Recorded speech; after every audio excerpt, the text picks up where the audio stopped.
המרכז לחקר יהדות אירופה בימינו, בשיתוף ערוץ הפודקאסטים של אוניברסיטת תל אביב, מציגים יהודים וכדורגל. סדרת הסקטים מיוחדת לקראת המונדיאל בקטר, בהנחייתו של ראש המרכז, פרופסור אוריה שביט. Hola de nuevo a los espectadores, a los oyentes. Estamos en el segundo podcast de la serie El fútbol, los judíos y otros asuntos del Centro de Estudios del Judaísmo Contemporáneo, Universidad de Tel Aviv. Hoy está con nosotros el profesor Renan Rain, autor del libro Los Bohemios de Bella Crespo, libro disponible en inglés, español y, si quieren leerlo ahora, también en hebreo. Hola Renan. Hola Uria, ¿cómo estás? Estás en Madrid ahora mismo, ¿verdad? Para aquellos que se pregunten por qué hemos pasado a Zoom. Pues sí, estoy en Madrid y aparte de mi investigación académica, puedo disfrutar de buen fútbol, tanto en Madrid como fuera de ella. Bueno, pues creo que todos los que nos escuchen sentirán envidia. Pero bueno, antes de hablar de fútbol judío en Argentina, quizá podamos preguntar sobre fútbol en Argentina y sobre los judíos en Argentina. Hoy parece casi obvio que Argentina es un país de fútbol. Pero ¿cuándo llegó el fútbol a Argentina? Pues el fútbol llega a Argentina en los años 60 del siglo XIX, igual que en otros lugares, pues llegó a la zona de Río de la Plata por medio de marineros y comerciantes británicos que llegaron a esta región.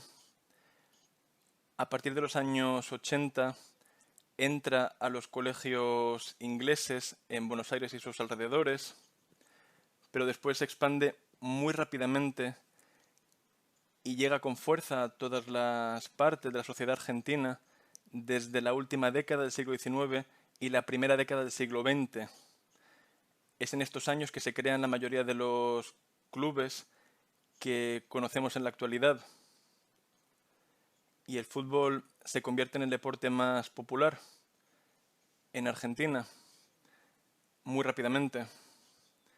Hay una encuesta muy interesante que se hizo en Argentina en los años 50, según la cual la mayoría de los argentinos están convencidos de que el fútbol es un deporte con origen en Argentina, que se inventó en Argentina, que creció en Argentina, y la idea de que es un deporte inglés pues les extraña mucho.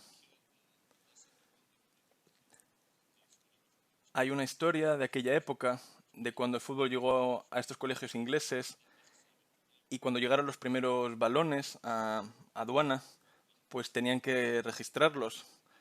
No sabían lo que eran y lo registraron como cosas de los ingleses locos estos. Es cierto, pero esta expansión y popularidad del fútbol en Argentina pues tenían la idea de que vale la pena promover este deporte entre los jóvenes por salud física y por sus valores morales, digamos, también para que no llegaran a cosas más perjudiciales.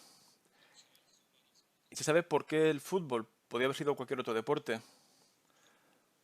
Pues es cierto, pero esto tendría que ver con el desarrollo urbanístico del país en aquellos años. Se trataba de una sociedad que en gran medida era una sociedad de inmigrantes y eso estaría relacionado con el desarrollo urbanístico, con las olas de inmigración que hicieron que se necesitara algún medio, digamos, para que las poblaciones recién llegadas, en muchos casos heterogéneas, pues pudieran integrarse en la sociedad. Y en Buenos Aires hay más estadios de fútbol que en la gran mayoría de ciudades del resto del mundo. ¿Y desde qué punto de vista la rivalidad con Brasil se convierte en un elemento importante en la identidad argentina? Pues la rivalidad con Brasil es considerable al menos desde los años 20 del siglo pasado y muy rápidamente esta rivalidad adquiere tonos de una rivalidad entre dos países que se perciben a sí mismos y al vecino de forma diferente. Y vemos elementos muy racistas, ya que Argentina se percibe como país de inmigrantes europeos y por tanto una extensión de la civilización europea, mientras que Brasil, debido a su composición demográfica y la presencia de una gran población negra, pues se percibe como una civilización inferior. Por tanto, nosotros, los europeos argentinos, jugaríamos, entre comillas, contra estos monos de Brasil y por tanto puede verse que hay un trasfondo no solo nacional en esta rivalidad, sino también un componente étnico, racial, y este enfrentamiento, por tanto, va más allá del deporte. Cuando se habla de fútbol brasileño, muchas personas tienen una idea prácticamente intuitiva y preguntaría, ¿el fútbol argentino tiene alguna característica que lo defina? Pues si se lee el semanal El Gráfico en los años 30, puede verse cómo escriben sobre el estilo de fútbol argentino y cómo hay una idea, una imaginación, digamos, de este, a diferencia del fútbol, entre comillas, robótico inglés de aquella época. Y esto se compararía, por tanto, con el estilo criollo, a diferencia del estilo europeo, que sería más agradable a la vista que el fútbol inglés, que sería quizá más organizado, más directo, pero que es menos agradable a la vista. ¿Y cuándo llegaron a Argentina los judíos? Los judíos empiezan a llegar a Argentina en el último cuarto del siglo XIX, sobre todo los años 80 y 90 del siglo XIX y la primera década del siglo XX, cuando escapan de pogromos en el este de Europa o de dificultades económicas.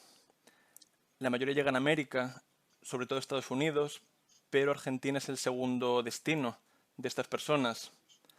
Hay primeros intentos de migración, llegando estos a asentamientos agrícolas en los años 90, pues vemos que la mayoría de los pocos judíos que había estaban en estos asentamientos, pero rápidamente los dejaron por Buenos Aires, donde se concentran desde entonces y hasta hoy la gran mayoría de los judíos en Argentina. Y los judíos, a pesar de la gran diferencia del trasfondo, digamos, del que llegan con diferencias lingüísticas, de costumbres, tradiciones, hábitos culinarios, pues se integran en Argentina con una velocidad impresionante, diría.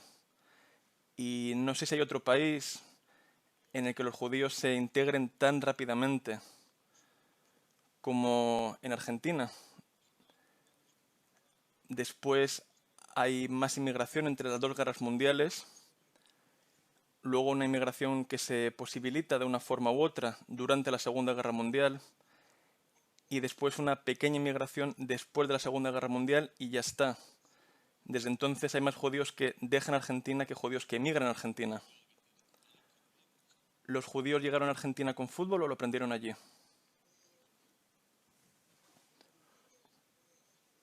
Pues el fútbol fue importante para los judíos, sobre todo en el centro de Europa y en la época entre las dos guerras mundiales. Los judíos que llegaron del Imperio ruso en la década de los 80 y 90 no conocen el fútbol y lo aprenden en Argentina.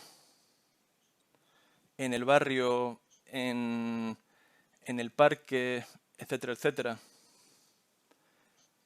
Y rápidamente comprenden que para integrarse, pues es práctico tener un tema de conversación con el compañero en la fábrica, con el propietario de la tienda de enfrente, con el vecino en el edificio y hablar de fútbol, comprar una entrada para un partido de fútbol. Pues para eso no hay que saber bien el idioma ni las costumbres del país y por tanto sería una herramienta que permitiría a estos inmigrantes integrarse rápidamente en la sociedad. Hemos dicho judíos de forma general, pero entre ellos habría judíos laicos, tradicionales, religiosos. ¿A todos les gustaba el fútbol o estaba limitado a...? Pues voy a intentar matizar un poco lo que hemos dicho antes.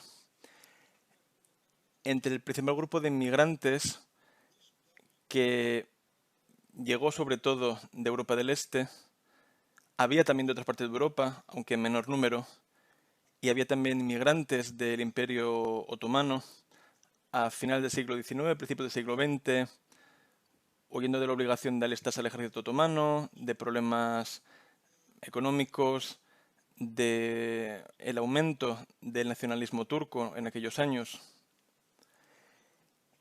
Y entre los inmigrantes que llamaríamos askenazíes, pues la gran mayoría los llamaríamos laicos.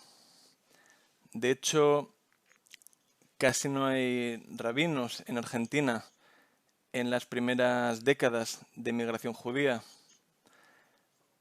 Mucha gente mantiene tradiciones en diferentes grados, hay sinagogas, pero la mayor parte de su actividad se limita sobre todo a las fiestas. Y en aquellos años hablaríamos sobre todo de judíos, que en la actualidad calificaríamos como laicos. Y por tanto no hay reservas en relación con el deporte en sí.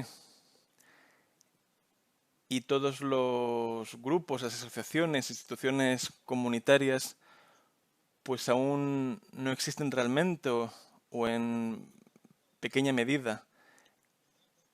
La mayoría de estos inmigrantes son judíos, no parte de una comunidad judía. En tu investigación aborda sobre todo el grupo Atalanta de Buenos Aires. Bueno, antes de nada, habría un pequeño error. Atalanta es un equipo de Italia. Aquí sería el Atlanta, como la ciudad en Estados Unidos. Este equipo se identifica como equipo judío desde los años 30 y en adelante, cada vez más identificada como equipo judío, aunque no era de forma formal. ¿Había jugadores judíos? Pues sí, había jugadores judíos profesionales, más aún en equipos, digamos, aficionados, en juveniles. Pero durante todo el siglo XX, muchos clubes argentinos eran una especie de centro comunitario y había deportes que no eran fútbol. En este club, pues hay judíos que jugaban al voleibol, que practicaban boxeo, que montaban en bicicleta, etcétera, etcétera. Pero este club recibe esta imagen, digamos, desde que se establece en un barrio que se identifica como barrio judío. Y es algo que se conoce de otros equipos en otras partes del mundo. Cuando un equipo se encuentra en un barrio con una gran presencia judía, que no tiene que ser la mayoría, sino una presencia considerable, pues este equipo, este club, recibe una cierta imagen judía. Pero sí que es un club que tiene muchos seguidores judíos o que la directiva es judía. Pues es un club que fue fundado, como hemos dicho, en 1904 Entre los fundadores no había ningún judío y durante bastantes años fue, entre comillas, el judío errante que buscó un estadio en diferentes barrios de Argentina hasta que en 1922 encontró su tierra prometida en Villa Crespo, un barrio que desde los años 20 pues tuvo una importante presencia judía. Y desde aquella época vemos ya un directivo judío. Este número fue aumentando y el punto álgido fue los años 60, en la época del presidente mítico, digamos, del Atlanta, León Kolbowski, que por su nombre no hace falta decir cuáles eran sus raíces. Y en aquel momento la mayoría de los directivos eran argentinos de origen judío. Y si vemos en los últimos 60 años del club, pues la gran mayoría de los directivos del club han sido argentinos de origen judío. Y los judíos argentinos en Israel tienen una cierta afinidad con el club, pues hay una especie de filial del club en Israel y todos los años, el 12 de octubre, no por ser el día del descubrimiento de América, sino porque el 12 de octubre de 1904 se fundó el club, pues en este día se reúnen en el Parque Ayarcón, preparan barbacoa, etc. Y sí, hay bastantes argentinos en Israel, sobre todo nacidos en los años 50, 60, 70, que sigan este club. Y hace unos años, unos 20 años, el club abrió una campaña para instalar tribunas de madera, no de piedra, y bastante dinero llegó de Israel. Por tanto, sí, hay una cierta afinidad de los judíos argentinos en Israel con este club. Una pregunta sobre el huevo y la gallina. ¿La identidad de barrio hizo que los judíos de allí apoyaran al club? ¿O fue la pertenencia a esto lo que creó la identidad de grupo? Pues la comunidad judía organizada, digamos, se mantuvo muy alejada del club durante la mayoría de su historia. Fueron sobre todo los judíos que no formaban parte de la comunidad organizada los que se hicieron socios del club, seguidores que entraron en la directiva del club. Por ejemplo, en los años 50, 60, hay una importante presencia judía comunista en el club, algo que asusta a la comunidad judía organizada, que no es sionista o cuyo sionismo podía ponerse en duda. Y cuando estaba escribiendo sobre la historia del club, pues busqué en publicaciones, periódicos de la comunidad judía y casi no se hace mención al club. Por tanto, tuve que buscar mis fuentes en otros lugares, en periódicos generales, periódicos del barrio, etc.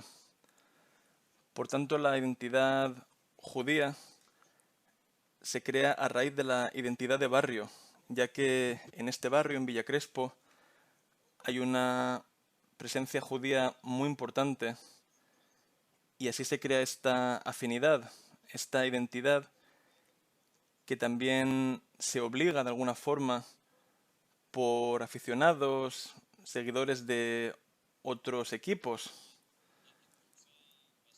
Es decir, el equipo, los jugadores sufren insultos, ataques antisemitas, pero al leer tu libro vemos que es más complicado que un simple antisemitismo. Pues sí, vemos incidentes de este tipo constantemente. Uno de los últimos incidentes fue el 8 de marzo de 2020, una semana antes de que Argentina aprobara un confinamiento en todo el país por la pandemia del coronavirus, de la que sufrimos todos. Pues una semana antes hubo un partido en casa, en el estadio del Atlanta, en Villa Crespo, contra un equipo llamado Nueva Chicago. En un momento del partido, el árbitro sacó tarjeta roja al delantero del Nueva Chicago, un tal Arnaldo González, y mientras este salía del campo, lentamente, a propósito, pues se dirigió a los aficionados del Atlanta, se puso una mano encima de la cabeza, como si fuera una kipá, y la otra mano sobre sus partes nobles, e hizo un gesto haciendo referencia a la circuncisión de los judíos. Esto supuso un escándalo en Argentina, fue sancionado por la Federación de Fútbol del país, el club le notificó que no se renovaría su contrato, se le pidió que fuera a cursos y talleres para aprender sobre el Holocausto, etcétera, etcétera. Este sería solo el incidente más reciente.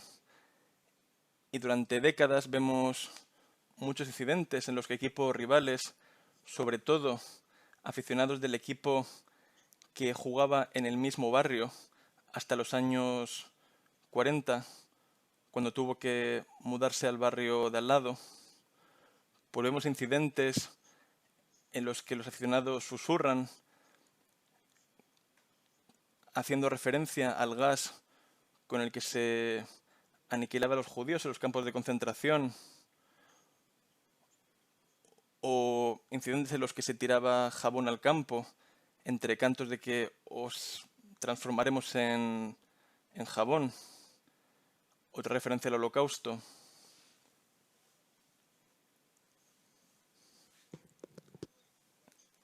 Cabe preguntarse hasta qué punto esto son incidentes graves. No hay una respuesta clara, por supuesto. Volveré un momento al incidente último que mencioné antes, pues poco antes de este partido hubo otro en el que un jugador que no era del Atlanta, pues insultó a otro jugador de piel oscura con algo como pedazo de mierda negra. Pues este jugador no fue suspendido, a diferencia del jugador de Nueva Chicago, no tuvo problema para renovar su contrato, no tuvo que hacer cursos ni talleres sobre el racismo, su significado, etcétera, etcétera. Y toda la cuestión de los insultos entre equipos rivales, aficiones rivales, pues con cuánta gravedad abordarlo. Lo que ocurre en un campo de fútbol, con la tensión de un partido, pues puede aceptarse, puede verse como algo legítimo, entre comillas. Pues hay diferentes posiciones al respecto. Yo tengo una posición determinada que ha sido criticada, y es que no me preocupa en exceso. No es que me guste, me desagrada verlo, también en Israel, cuando se insulta a árabes, jugadores de piel oscura. Pero, bueno, es un debate distinto. En nuestro primer podcast con Uzzidan buscamos quiénes han sido los judíos, los israelíes que más han influido en este deporte. La mayoría no han sido jugadores aquellos que han influido. Y creo que llegamos a la conclusión de que Argentina es un país con un número relativamente grande de jugadores judíos. El punto álgido fue el Mundial de 2016, en el que el capitán y el entrenador fueron judíos. Pero incluso en Argentina los jugadores judíos no han destacado especialmente. ¿Y por qué? Quizás sea el país en el que las condiciones habrían sido más adecuadas para ello. Es verdad, pero antes de contestar directamente a esta pregunta, diré que parte de este éxito, digamos, se debe al hecho de que en Argentina no se hace referencia, no se aborda el aspecto étnico de los jugadores de fútbol. No se habla sobre ello, todos aceptan el mito de que es un canal para que jugadores de clases menos favorecidas puedan llegar a lo más alto. Por tanto, Brailovsky o Sorín no eran jugadores judíos, sino jugadores argentinos, quizá de un grupo minoritario. Pues para mí el ejemplo más claro de esto es el ejemplo del presidente, fundador y primer capitán del River Plate. El River Plate quizás sea el club, bueno, no voy a decir el más importante, para que no vengan fans del Boca Juniors hasta Madrid para amenazarme.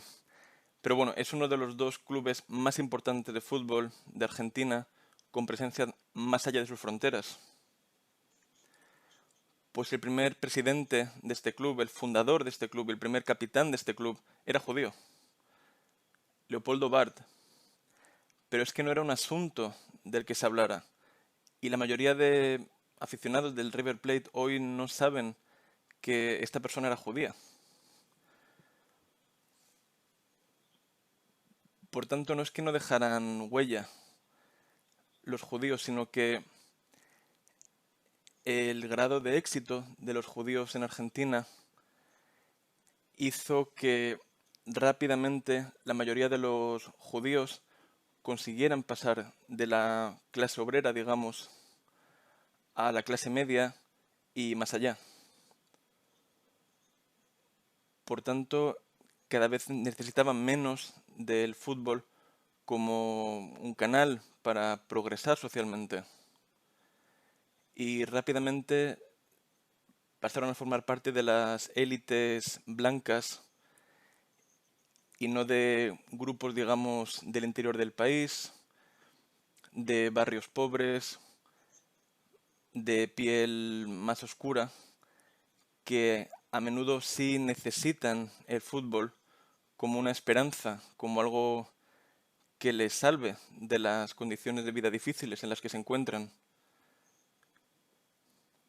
Por tanto, sí hubo judíos en el fútbol, sobre todo en los años 30, 40, 50, y después hubo una reducción considerable.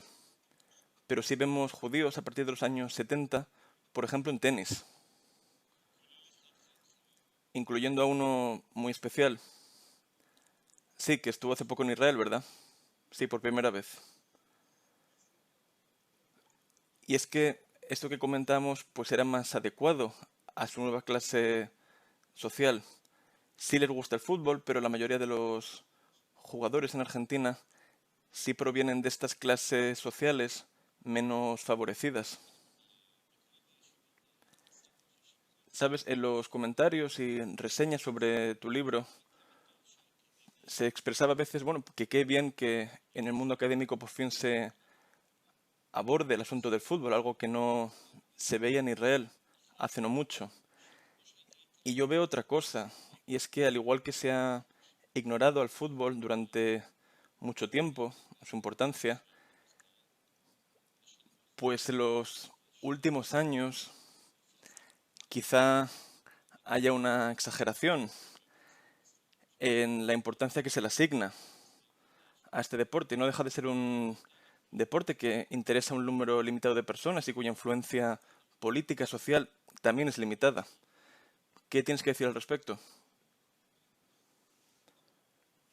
En primer lugar, es cierto que hasta hace unos 20 años más o menos, pues se escribía bastante poco en el entorno académico israelí sobre fútbol.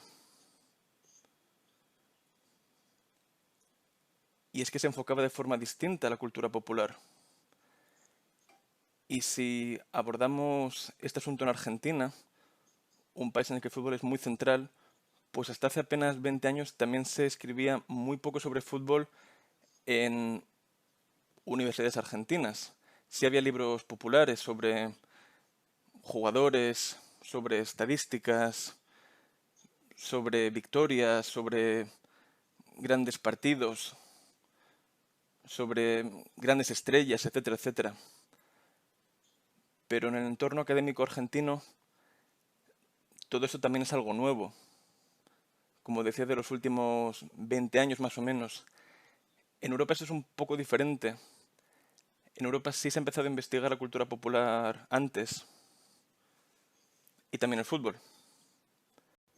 En los últimos años todavía lo diré de la siguiente forma.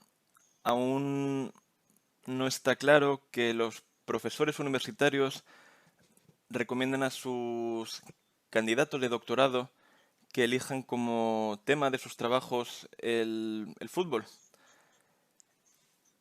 mientras intentan encontrar un puesto de trabajo en un mercado en el que hay pocos puestos disponibles, digamos, para estudiantes de humanidades, dado que quizá no sea un buen punto de partida. Pero en Estados Unidos y Reino Unido esto es diferente, ¿verdad? Sí, sin duda. Creo que a este respecto el mundo académico israelí es más conservador. Bueno, dentro de poco empezará además todo el romanticismo sobre que cualquier selección puede ganar y demás. Pero creo que Argentina es un fenómeno interesante a este respecto. Si quitamos a Uruguay, dado que ha pasado mucho tiempo, era un fútbol diferente, dime si me equivoco, pero después de la Segunda Guerra Mundial no ha ganado ningún país con una población de hoy de menos de 40 millones. ¿El tamaño importa? Pues al hablar de los últimos años, los partidos del Mundial,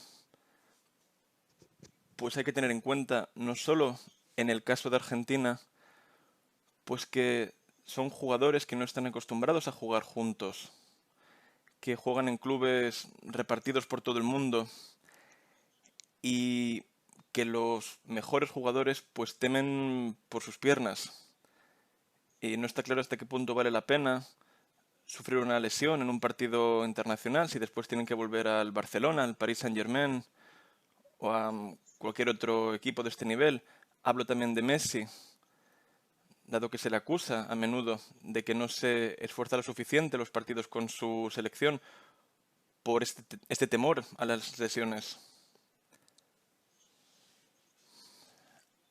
Pero en cualquier caso hay demasiadas excepciones. Bueno, no a este respecto, no con respecto a quién gana. Bueno, es verdad, pero podemos ver en este tipo de partidos internacionales, mundiales, a países como Países Bajos, Dinamarca, Croacia, pues son países en los que esto no se cumpliría. Bueno, excepto ganar, porque no ganan. Y bueno, el destrozo, el daño al fútbol mundial, sobre lo que este mundial es un gran ejemplo, ¿crees que es algo reversible? No es reversible. Es un espectáculo distinto, es un fútbol diferente, que despierta emociones y tiene compromisos, obligaciones diferentes también. Los partidos del Mundial despiertan menos emociones, entusiasman menos entre los aficionados que, digamos, son más fanáticos y más emociones entre aquellas personas que generalmente siguen menos el fútbol. Para el aficionado fanático, digamos, pues para estas personas su equipo es más importante que la selección nacional de su país, mientras que aquellos aficionados, digamos, que no suelen ir a los estadios, pues el equipo nacional puede despertar emociones mucho más fuertes, especialmente en países que puedan estar en diferentes situaciones de crisis. Por tanto, no creo que sea algo reversible cuando hablamos de partidos del Mundial. A nivel de las ligas nacionales, pues todavía puede verse una cierta lucha de los aficionados frente a los dueños de los clubes, que permite a estos aficionados tener un papel más activo, que no es comparable, digamos, a los espectadores de una obra de teatro, por ejemplo.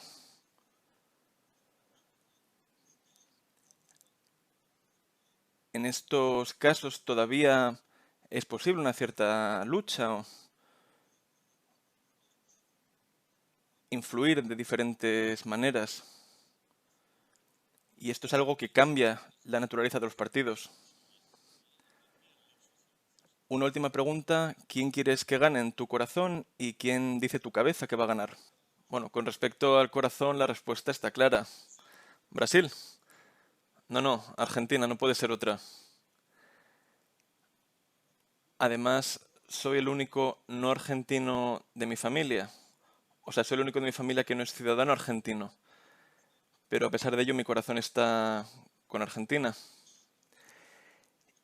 Pues me cuesta responder a lo segundo. Sobre todo porque este mundial, pues, es complicado.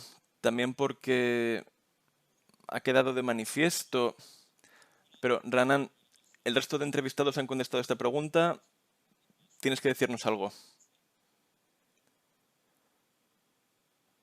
¿Qué quieres que diga Alemania? Bueno, pues estadísticamente no es mala respuesta. Eso mismo. Pues sí, es una posibilidad sin duda. Sin embargo, me gustaría comentar algo, y seguramente ya haya sido mencionado anteriormente, pero este mundial ha puesto de manifiesto especialmente la forma corrupta de actuar de la UEFA, que la permite obtener beneficios económicos enormes a la propia FIFA y otras empresas, y que crea un gran antagonismo entre los aficionados. Sí, también quizá lo más preocupante es que al final lo consiguen. Aquí podemos criticarlo, Dinamarca saldrá con camisetas o lo que sea, pero al final parece ser un caso en el que los malos ganan. Sí, pero es algo que lleva ocurriendo mucho tiempo. En su momento tuve una conversación con un expresidente de la FIFA que hablaba con nostalgia sobre cómo se organizó el Mundial de Argentina del año 78 con la Junta Militar. Allí sabían con quién trabajaban, sabían que los compromisos pues se cumplía con ellos.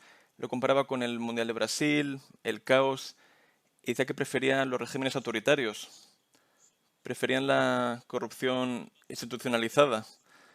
Se sabía cuál sería el resultado al final del partido. Bueno, Renan, muchas gracias, ha sido interesantísimo y les invitamos a escuchar este podcast, también en sus versiones traducidas y por supuesto el resto de podcasts de esta serie, El fútbol, los judíos y otros asuntos, en la página www.cst.tau.ac.il.